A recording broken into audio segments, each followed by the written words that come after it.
It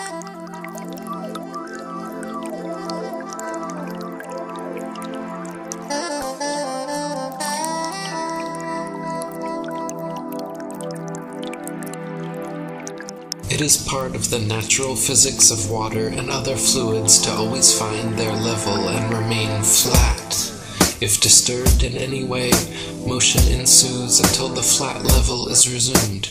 If dammed up, then released, the nature of all liquids is to quickly flood outwards, taking the easiest course towards finding its new level.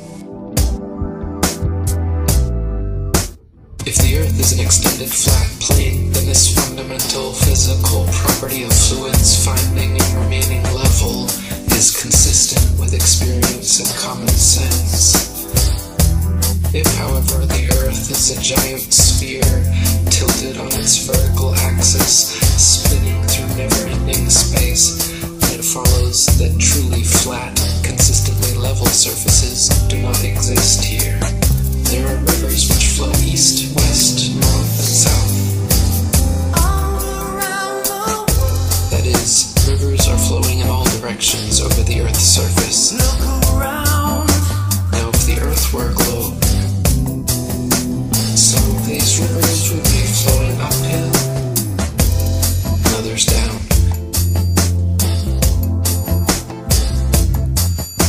Some of these rivers would be flowing uphill,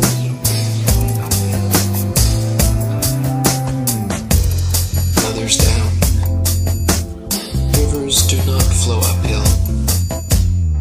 If the Earth were a globe, rolling and dashing through space at the rate of 100 miles in 5 seconds of time, the waters of seas and oceans could not, by any known law, be kept on its surface.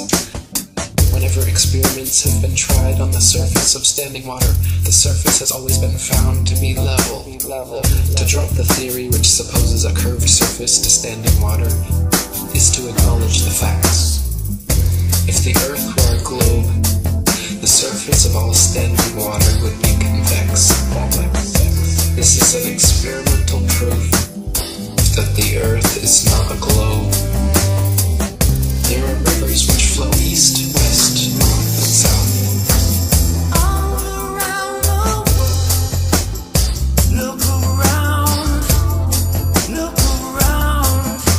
Now, if the Earth were a globe, some of these rivers would be flowing uphill, and others down.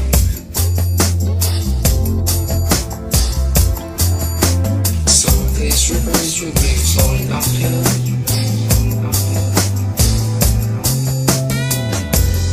others down.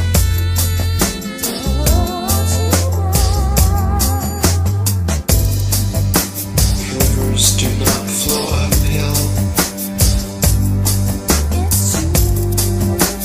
Rivers do not flow uphill. There are rivers which flow east, west, north, and south.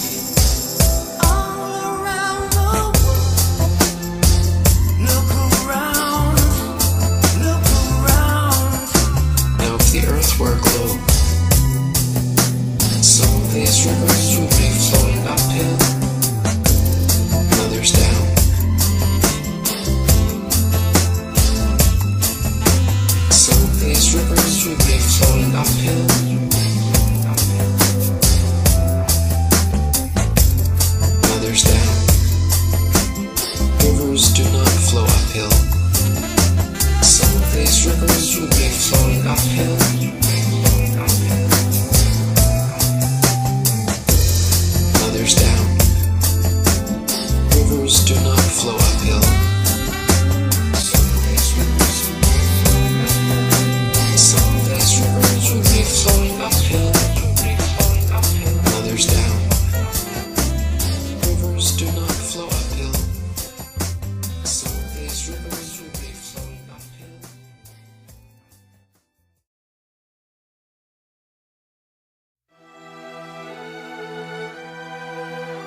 Light things rise up,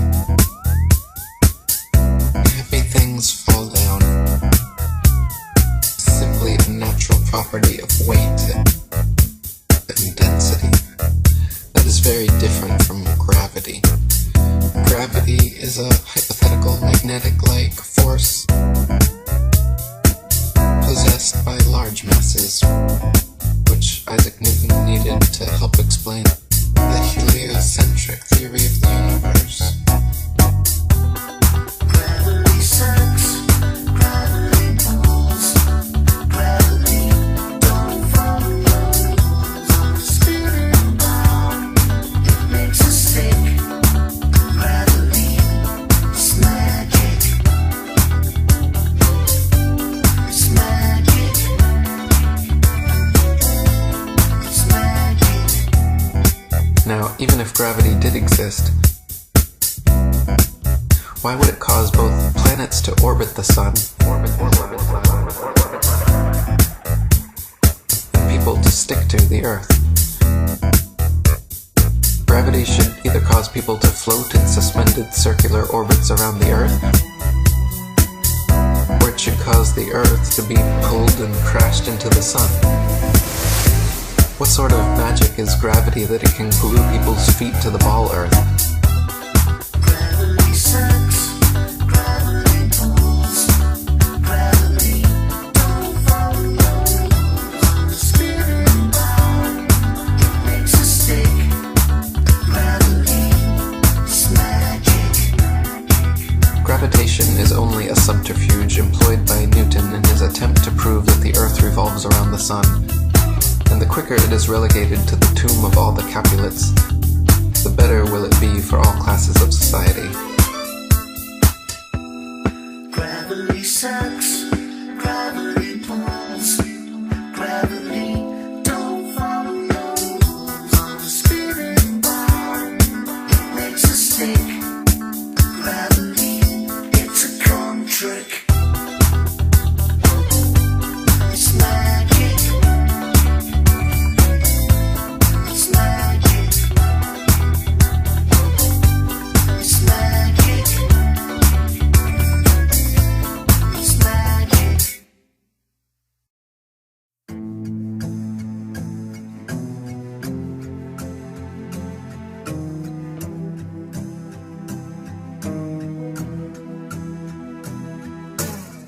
I confess that I cannot imagine how any human being in his proper senses can believe that the sun is stationary when, with his own eyes, he sees it revolving around the heavens, nor how he can believe that the earth on which he stands is whirling with the speed of lightning around the sun when he feels not the slightest motion. We've been taught that the moon has no light of its own, but is merely a reflector of the sun's light, that some masons from NASA actually walked on the moon, that some other masons from NASA sent rovers to Mars, that satellites and space stations are incessantly spinning in suspended animation above the Earth. For almost 500 years, the masses have been thoroughly deceived by a cosmic fairy tale. By a cosmic fairy tale. For almost 500 years, the masses have been thoroughly deceived by a cosmic fairy tale. By a cosmic fairy tale. We have been taught that a mysterious force called gravity, a magical magnetism responsible for keeping everything from falling or flying off the spinning ball Earth, is just strong enough to hold people, oceans, and the atmosphere tightly to the surface, but just weak enough to allow bugs, birds, and planes to take off with ease. We have been taught that the ball Earth spins at a constant velocity, perfectly dragging the atmosphere along so we cannot feel the slightest bit of motion, wind, or air resistance. They say we cannot feel any of this motion because the magical velcro of gravity pulls the atmosphere precisely along, and we cannot measure any of this motion because the stars are so incredibly far away. For almost 500 years, the masses have been thoroughly deceived by a cosmic fairy tale. For almost 500 years, the masses have been thoroughly deceived by a cosmic fairy tale.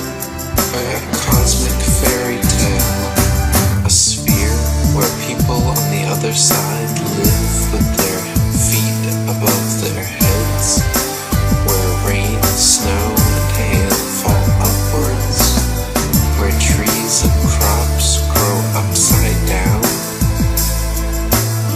and the sky is lower than the ground. For almost 500 years, the masses have been thoroughly deceived by a cosmic fairy tale. For almost 500 years, the masses have been thoroughly